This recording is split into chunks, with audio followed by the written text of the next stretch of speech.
सोलापूर जिल्ह्यामध्ये विजयसिंह मोहिते पाटील यांच्याबद्दल सर्वांनाच आदर आहे.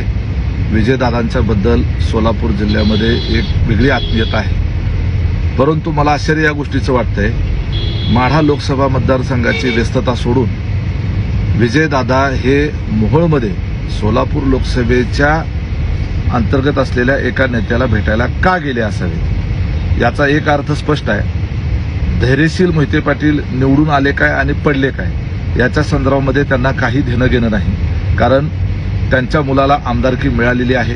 त्यामुळं धैर्यशील मोहिते पाटील हे काही त्यांचे मुलगे नाही आहेत, ते त्यांचे पुतणे आहेत.